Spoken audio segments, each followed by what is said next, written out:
Hi hello friends, இன்றைக்கி Nendran coconut stuffed எப்படி பண்ணலான்னு பார்ப்போம். இது வந்து ரொம்ப ஈஸி தான், ஆனால் ரொம்பவே ஹெல்த்தி. இதை வீட்டில் ட்ரை பண்ணி பாருங்கள். இதுக்கு வந்து கண்டிப்பாக நம்ம நேந்திரன் பழம் தான் எடுத்துக்கணும், வேறு பழம் சூட் ஆகாது. அப்புறம் இந்த நேந்திரன் பழம் வந்துட்டு ரொம்ப வந்து பழுத்திருக்கக்கூடாது, அப்படின்னாலும் நமக்கு வந்து ஃப்ரை பண்ணி எடுக்கும்போது கஷ்டமாக இருக்கும். ஸோ இது எப்படி பண்ணணும்னு பார்த்தீங்கன்னா, ஃபஸ்ட்டு வந்து கோகோனட் வந்து தேவையான அளவு துருகின கோகோனட் எடுத்துக்கோங்க. அதை வந்து லைட்டாக அந்த கலர் சேஞ்ச் ஆகிற வரைக்கும் வந்து வறுத்துட்டு, அதில் வந்து கொஞ்சமாக வந்துட்டு ஏலக்காய் பொடியை போட்டுருங்க. போட்டுட்டு அப்புறம் வெல்லமும் வந்து போட்டுக்கோங்க. சர்க்கரை வந்து ஆட் பண்ணாதீங்க, மோஸ்ட்லி வந்து அவாய்ட் பண்ணிக்கோங்க. போட்டுட்டு இது நல்லா மூணுத்தையும் வந்து நல்லா கையால் மிக்ஸ் பண்ணி ஒரு ஓரமாக எடுத்து வச்சுருங்க. நெக்ஸ்ட் என்ன பண்ணணுன்னா, இதுக்கு அந்த நம்ம ஸ்டஃப் பண்ணதுக்கப்புறம் அது வந்து பிடிச்சி நிற்கணும்ல, அதனால் வந்துட்டு ஒரு ஸ்பூன் வந்துட்டு பச்சரிசி மாவு, இல்லைனா வந்து மைதா கூட யூஸ் பண்ணுவாங்க. ஆனால் நான் வந்து பச்சரிசி மாவு தான் யூஸ் பண்ணியிருக்கேன். மைதாவும் அவாய்ட் பண்ணிடுங்க. அதுக்கப்புறம் அது லைட்டாக வந்து வெல்லம் ஆட் பண்ணி அதில் தண்ணி கொஞ்சமாக ஆட் பண்ணி நல்லா வந்து கலக்கிக்கோங்க. கலக்கி அதையுமே வந்து ஒரு ஓரமாக எடுத்து வச்சுக்கோங்க.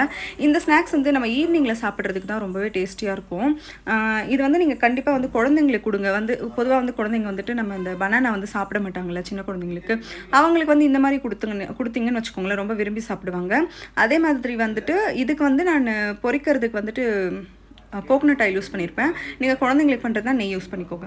நெக்ஸ்ட் என்ன பண்ணணும்னா, நேந்திர பழம் எடுத்துகிட்டு அது நடுவில் மட்டும் ஒரே ஒரு கோடு போட்டு கீறிடுங்க. போட்டுட்டு அதுக்கப்புறம் நான் இப்போ பண்ணி காமிக்கிறேன் இல்லைங்களா, அந்த மாதிரி வந்து ஒரு கீறிட்டு அதுக்கு இந்த உள்ள கோகோனட் வைக்கிறதுக்கு வந்து ஸ்டஃப் வைக்கிறதுக்கு உள்ளே வந்துட்டு கொஞ்சம் இடம் வந்துட்டு கொஞ்சம் தள்ளி வச்சுக்கோங்க. அடுத்து நம்ம ஆல்ரெடி ரெடி பண்ணி வச்சுருக்கோம்ல, அந்த கோகோனட்டை எடுத்து அதுக்குள்ளே வச்சு ஸ்டஃப் பண்ணிடுங்க. சரிங்களா? ஸ்டஃப் பண்ண அந்த கோகோனட் வந்து உள்ளே நல்லா வச்சு ஸ்டஃப் பண்ணுங்கள். வெளியில் வந்துருச்சுன்னா நம்ம ஃப்ரை பண்ணி எடுக்கும்போது எல்லாமே பிஞ்சு வெளியில் வந்துடும். அதுக்கப்புறம் என்ன பண்ணணும்னா, மூணுத்துலேயும் ஈக்குவலாக நம்ம ஸ்டஃப் பண்ணதுக்கப்புறம் நீங்கள் எத்தனை பழம் வேணால் எடுத்துக்கோங்க. நான் 3 எடுத்தேன், நாங்கள் 3 பேருன்றதுனால.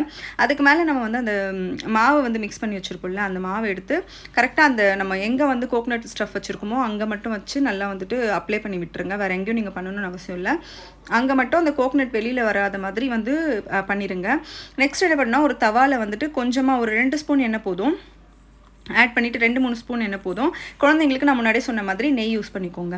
அதுக்கப்புறம் நம்ம அந்த அப்ளை பண்ணி வச்சுருக்க இடத்த ஃபஸ்ட்டு அது மேலே வச்சுருங்க. நம்ம மற்ற பாகத்தை வைக்கிறத விட நம்ம எங்கே வந்து அந்த கோடு போட்டு ஸ்டஃப் பண்ணியிருக்கோமோ அதை வச்சு அங்கே ஆயிலில் ஃபஸ்ட்டு வச்சுருங்க. அப்போ தான் நம்ம ஓப்பன் பண்ணும்போது வந்து பிரியாமல் வரும். ஸோ அதை வச்சு நல்லா வந்துட்டு 2 சைடும் இருக்கிற எல்லா சைடும் நல்லா ஈவனாக பாயில் ஆகிற மாதிரி திருப்பி விட்டு எடுத்து சாப்பிட்டிங்கன்னா ரொம்பவே டேஸ்ட்டாக இருக்கும். இது வந்து நம்ம நாகர்கோவில் சைடு, கேரளா சைட்லலாம் வந்துட்டு நெரச்சதுன்னு சொல்லுவாங்க, நேந்திர நெரச்சதுன்னு சொல்லுவாங்க.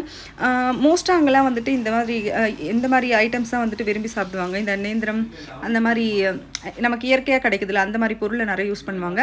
சிலர் வந்து இந்த கோகோனட் கூட வந்து அவளையுமே வந்துட்டு சேர்த்து, கோகோனட் நம்ம எப்படி பண்ணோம் அதே மாதிரி அவலை மிக்ஸ் பண்ணிவிட்டு அது கூட வந்துட்டு ஏலக்காய், சுகர் வச்சுட்டு அதையுமே ஸ்டஃப் பண்ணி எடுப்பாங்க.